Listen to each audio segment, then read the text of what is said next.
Bienvenidos a esta mesa constituyente y vamos a partir por los pasos que se vienen, sobre todo porque, claro, es momento de formar los pactos, de inscribir a los independientes, de qué manera se pueden inscribir estos independientes no neutrales, cuáles son los nudos que todavía ahí hay que desatar, Miriam. Muchísimas gracias, Priscila. Creo que vienen varios pasos muy relevantes. Por cierto, el 11 de enero la inscripción de las candidaturas es el paso próximo más importante probablemente. Luego el 11 de abril la elección de los convencionales constituyentes para que en mayo se pueda convocar a la Convención Constitucional y comenzar este trabajo de pensar en los contenidos de una nueva Constitución. Sin embargo, hay varias cuestiones pendientes muy relevantes de resolver porque quedan pocos días, prácticamente 45 días para la inscripción de las candidaturas. Y de lo que no hay certeza, porque todavía no se han aprobado los proyectos de reforma constitucional respectivos, tienen que ver con las condiciones que tienen que cumplir los independientes para poder inscribir sus candidaturas, la situación de los escaños reservados de los pueblos indígenas y también la posibilidad de que las personas que tengan algún tipo de discapacidad o se encuentren en situación de discapacidad puedan tener también un porcentaje en las listas aseguradas para las candidaturas. Estamos bien contra el tiempo, ya vamos a ir con el tema de los independientes. Te quiero preguntar por los escaños asegurados, José Manuel, para los indígenas, porque muchos hablan de que tienen que estar dentro de los 155 o sumarse a esos 155 que van a formar esta convención. ¿Cómo lo ves tú? ¿Cómo debería ser? Mira, Priscila, en esto no hay una sola forma de hacerlo, depende de la sociedad como quiera y que esté buscando. Tampoco hay una forma de definir quién debe tener escaños reservados. Un tema, ¿cierto?, es el de los pueblos originarios, como tú mencionas, que es bien propio de América Latina y algunos países como Nueva Zelanda, por ejemplo. Pero como mencionaba Miriam, otros países han levantado otro tipo de grupos que podrían estar en esta asamblea o convención, como los discapacitados o los evangélicos el otro día. Y ese quizás es uno de los principales problemas, cómo tú determinas qué grupo tiene acceso, digamos, a estos escaños reservados. Pero siempre dentro de este del número de 155, porque si no sería romper el acuerdo, ¿no? Claro, pero hay dos posiciones. Una postura dice, sabes que el acuerdo es de 155, tenemos que ingresarlos dentro de los 155, y otros dicen no. La verdad, digamos que eso complica un poco la configuración de las listas, especialmente tan tarde dentro del proceso, y deberían ponerse por fuera. Y no es el único problema, hay otros. El otro problema grande es cómo tú identificas, digamos, quién va a votar por ese grupo, esos escaños reservados. ¿Deben esas personas inscribirse antes y debemos saber quién va a votar por esos escaños reservados?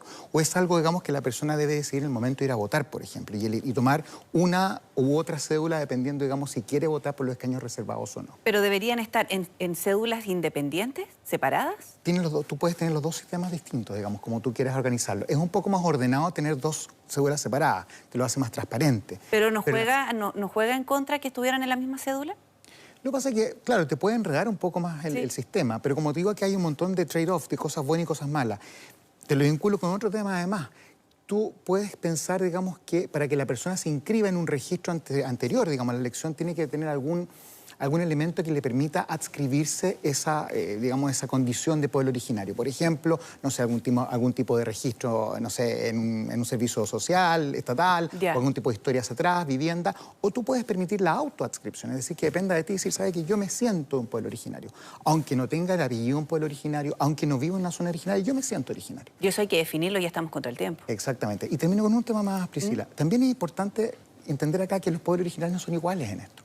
Entonces, por ejemplo, la situación de Rapa Nui es muy distinta, porque ahí tienes una concentración de un grupo en un solo territorio con cierta autonomía ya funcionando de facto, entonces es un poco más fácil. Es muy distinto al pueblo mapuche, que está mucho más repartido en el país, ¿cierto? Los aymaras. O los aymaras también, que están en el norte, ¿cierto? Sí. Pero los mapuches es particularmente complicado porque están muy repartidos en el país. Hay gente que dice que hay más personas de descendencia mapuche en Santiago que en Temuco, por ejemplo. Y eso también te complica un poco más el proceso. Ahora, Miriam, ¿cómo ves tú el tema de los pueblos originarios? Yo creo que es uno de los temas que necesariamente tiene que resultar pronto también para que podamos tener la certeza el día 11 de abril y para la inscripción de las candidaturas, cuál es la manera en que se van a elegir, cómo es que se va a sistematizar el voto y la elección. ¿Cuál es, a tu parecer, la mejor forma? Yo creo que todas las reformas que se estuvieron tramitando previo al 25 de octubre son las que tienen que tramitarse de una manera urgentísima para poder tener la certeza de cómo van a ser las elecciones del 11 de abril. Y en ese sentido, los proyectos de reforma constitucional planteaban la necesidad de adicionar, de sumar a los 155 miembros de la Convención Constitucional un grupo de escaños reservados que actualmente se tramitan en 25, de tal manera que se sumen a los que actualmente están previstos porque la ciudadanía votó primero por una convención constitucional de 155 miembros y además los proyectos que se estaban tramitando siempre señalaron la posibilidad de adicionar y no de considerar estos escaños reservados dentro de ese conjunto. Entonces creo que el espíritu de esa tramitación lo que hoy corresponde es que se concrete, que se establezca cómo se va a realizar, pero no que se discuta todavía a esta altura si es que se adicionan o se comprenden dentro de estos 155. Yo creo que lo que es muy importante destacar es que tiene que haber escaños reservados para pueblos indígenas, que además tienen que estar todos los pueblos representados, esa es una cuestión creo que de suma importancia, y también que, por ejemplo, se respete la paridad. Y eso entonces supone que el número de 15 que se propone es insuficiente porque no respetaría la paridad, que es un... Porque no es par. Exactamente, que es además es un esquema propio de lo que ya se definió para la Convención Constitucional. Ahora, la ciudadanía tiene altas expectativas, sobre todo porque decidió que quienes integraran esta convención no fueran los políticos. De hecho, por eso no votaron por la convención mixta. Y te quiero preguntar precisamente por eso, porque es muy probable que, poniéndolo por ejemplo, entre comillas, la señora Juanita no puede acceder a estar en la papeleta o va a tener que verse obligada a ser parte de un pacto. ¿Cómo lo ves tú? Finalmente, ¿está esa posibilidad? ¿Todavía se está definiendo? Además, son distintas el número de firmas que tienen que reunir los independientes no neutrales, como se han llamado. Tienes toda la razón, Priscila. Hay un tema de expectativas acá. La verdad es que el proceso siempre desde el comienzo fue manejado por los partidos políticos y es normal que así sea una democracia como la nuestra, grande, representativa. Es muy difícil pensar que los partidos no iban a dominar el sistema. Me parece que ahí, digamos, hay una suerte de, no quiero decir engaño, pero hay una suerte, digamos, de equivocación general en la ciudadanía y que los partidos de alguna forma no aclararon desde el minuto uno.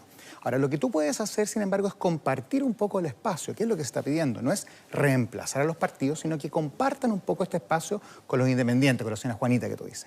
Pero la verdad es que los independientes que van a salir elegidos tampoco van a ser la señora Juanita. Tú necesitas un apoyo, un grupo, digamos, un tipo de recurso, una suerte, digamos, de organización que te impide que la señora Juanita pueda realmente salir elegida.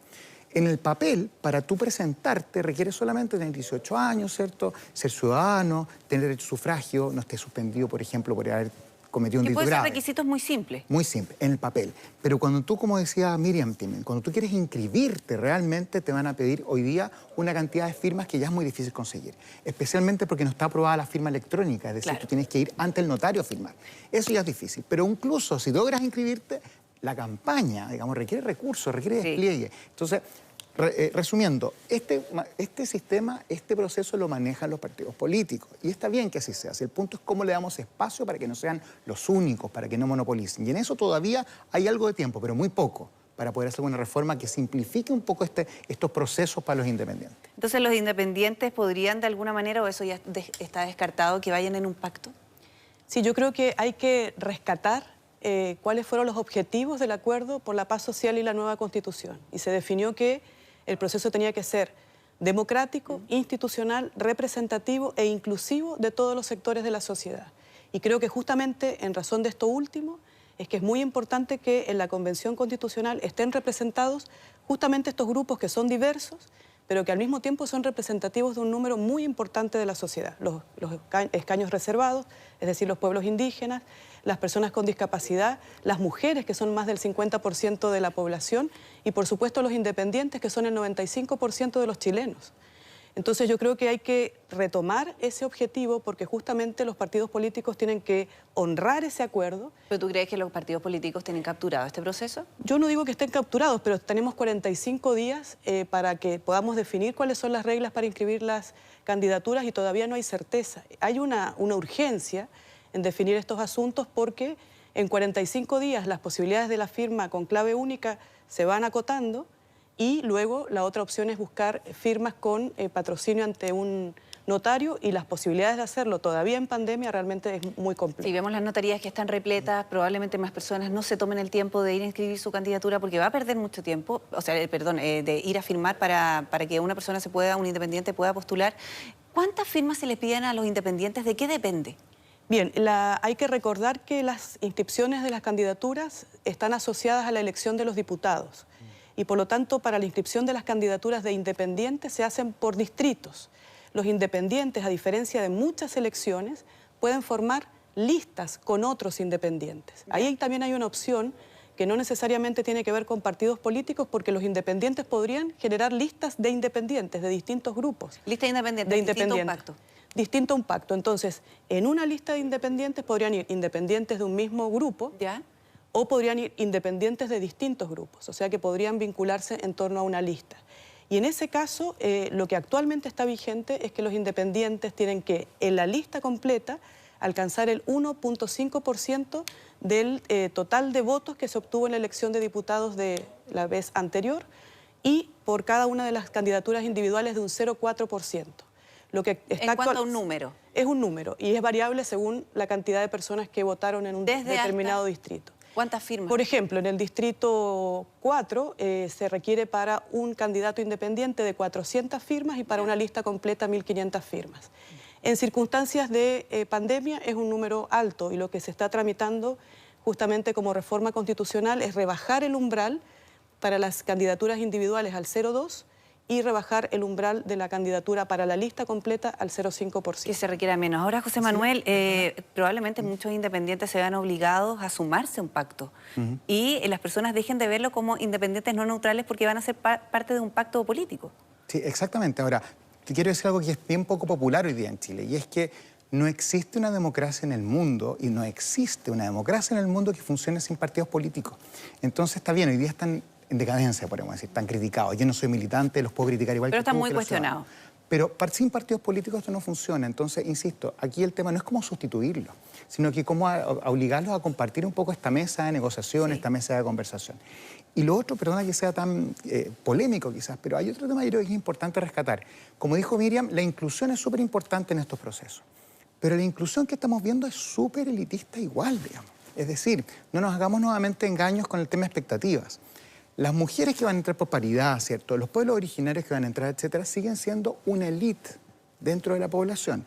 Si tú quieres realmente realizar un proceso inclusivo, tú tienes que ir a los invisibles dentro de los invisibles, que no son estos grupos, hay grupos mucho más invisibles todavía. Sí. Grupos, por ejemplo, de migrantes, grupos de pobreza dura, etcétera. Entonces, nuevamente, son avances de inclusión a compartir esta mesa, pero esto no es una radical transformación del proceso político. Y quien lo espera así se va a decepcionar con lo que va a pasar, digamos, en mayo del próximo año. Ahora, ¿cómo va a ser esta elección? Porque es importante también considerar que va a ser muy similar a la parlamentaria para tener una representación a nivel nacional.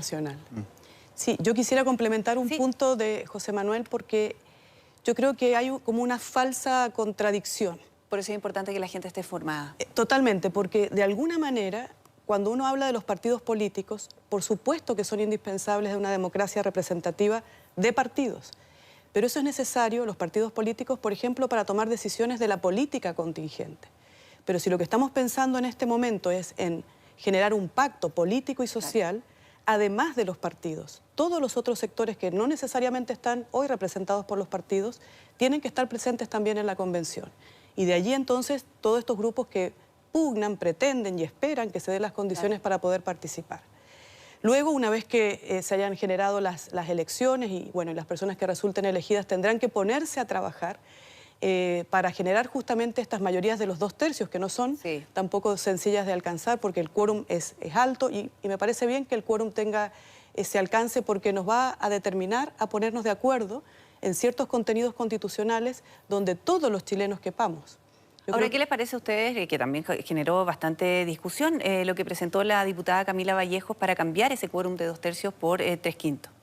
No, a mí me parece un error. O sea, eso es romper el acuerdo. Es romper el acuerdo de frentón, digamos. Bueno, yo entiendo que el Partido Comunista no participó tampoco del acuerdo, entonces quizás no se sienten tan vinculados como el resto. Y es parte de su libertad como parlamentaria presentarlo, digamos. Lo preocupante sería que las fuerzas que sí contribuyeron al acuerdo y se pusieron de acuerdo, digamos, en eso, quieren cambiar las reglas de juego hoy día. Y yo creo que el rechazo transversal te da mucho más confianza de que eso no va a suceder. Y creo que eso es importante porque de alguna forma hace que todos entremos con una disposición distinta. Yo creo que aquí, y es importante que la ciudadanía entienda esto, faltan varios pasos para tener una nueva constitución. Y el proceso se puede caer en cada uno de estos pasos. Se puede caer en la convención, se puede caer en el segundo plebiscito. Entonces, si queremos que esto resulte, hay que entrar con un espíritu un poco distinto en esa convención. Si partimos peleando por los 2/3, no 2/3, la verdad es que lo más posible es que fracase. Entonces, parte de eso es que todos confiemos. Y para crear confianza, tú necesitas lo que pasó esta semana, que todos los que participaron del acuerdo digan, no vamos a cambiar las reglas. Eso es lo base. ¿Ni siquiera la convención, cuando comienza a funcionar? Ni siquiera la convención. esperemos ahora, nosotros no tenemos una bola mágica. Yo espero que la convención respete sus límites porque nos dan disposición de conversar para todos. No ha pasado en otros países, para serte bien franco, digamos, lo que pasó en Bolivia, lo que pasó en Colombia, es que la convención se declaró soberana, ¿cierto? Y de alguna forma intervino en el juego político diario, se metió en lo que hacía el Congreso, destituyó a la Corte Suprema. Sí. Yo creo que eso no va a suceder en Chile y espero que así sea porque sería romper las confianzas y yo creo que eso podría hacer fracasar el proceso. Sí, hay que ser un proceso ordenado y pacífico. Ahora, lo último ya para ir cerrando, el tema de la representatividad a nivel nacional. Por eso es tan importante que la gente entienda que esto va a ser muy similar a la elección parlamentaria. Eso era lo que te estaba preguntando Miriam. ¿Por qué tiene que ser así? Sí, de hecho va a ser una elección a nivel nacional, aun cuando los distritos electorales están pensados en una lógica también territorial. Desde esa perspectiva, entonces, se tienen que conformar esos distritos en los territorios, en los distintos territorios a nivel nacional, pero luego la elección va a tener un alcance nacional y, de hecho, los partidos políticos van a presentar listas nacionales. Solamente los independientes van a poder conformar listas que se van a inscribir solamente en los distritos. Y entonces ahí hay una vinculación con lo local. Ahora, creo que uno de los desafíos de la Convención Constitucional va a ser pensar en una constitución para todos, digamos, de alcance nacional, pero también recogiendo las particularidades de cada uno de los territorios que los convencionales de alguna forma representan. Bueno, y además hay que considerar que el tema de la paridad podría dejar gente que tiene muchos votos fuera por el tema de hacer esta equidad. Podría pasar, pero yo creo que va a pasar en las márgenes, no debería ser algo muy común, pero podría pasar y eso va a ser complejo. Ahora, complementando lo que decía Miriam, para que la gente entienda bien en la casa, Chile se divide en 28 distritos para los efectos de esta elección, 28 distritos, y cada distrito elige entre 3 a 8 convencionales. Entonces usted en su voto va a tener que votar entre 3, o sea, va a votar por uno, pero va a elegir entre 3 o 8 por distrito, y eso, digamos, es importante que se sepa. Y como tú dices, el tema de la paridad va a operar al final. Una vez que hayamos votado todos, vamos a ver, digamos, si es que se eligió excesivamente más de un sexo que de otro y ahí van a haber esas correcciones, que ojalá sean las mínimas, porque eso yo creo que produce problemas desde el punto de vista de teoría democrática. No así, digamos, el diseño de la lista, que sea hombre, mujer, o mejor, mujer-hombre, porque así va a ser, digamos, mujer-hombre, claro, sino que esto de sacar uno para meter otro, yo creo que ahí estamos rompiendo un poco una tradición más bien occidental de no meterse en ese tema, digamos. La paridad en general en Occidente, salvo el caso islandés y el caso boliviano, no funciona ahí. Funciona en el voto, que tú como votante tengas opciones de elegir hombres y mujeres, no de alterar quién se elige. Ya, eso estamos al límite. ¿Tú estás de acuerdo con eso? No, no estoy de acuerdo. De hecho, me parece que claramente la posibilidad de solamente arreglar o considerar, mejor dicho, considerar cuotas en las listas de candidaturas con, por ejemplo, alternancia, que es actualmente el sistema, y con el encabezamiento de mujer, no hubiera asegurado un resultado paritario. Y por eso es necesario entonces que, una vez que se hayan generado las elecciones y se hubieran contabilizado los votos, si es que alguno de los sexos estuviera sobre representado, habrá que hacer una asignación paritaria. Pero se hace siempre dentro de la lista, por lo tanto no es que la persona que fue más votada de uno de los sexos vaya a descontar, digamos, de los que fueron elegidos fuera de la lista, sino que se reemplaza el sexo más votado por el candidato menos votado de la lista, pero de la misma lista. Entonces, no es que se produzca una distorsión total, sino que se produce una corrección dentro de la misma lista. Perfecto. Miriam Enríquez y José Manuel Díaz de Valdés, muchas gracias por conformar esta mesa constituyente. Que estén muy bien.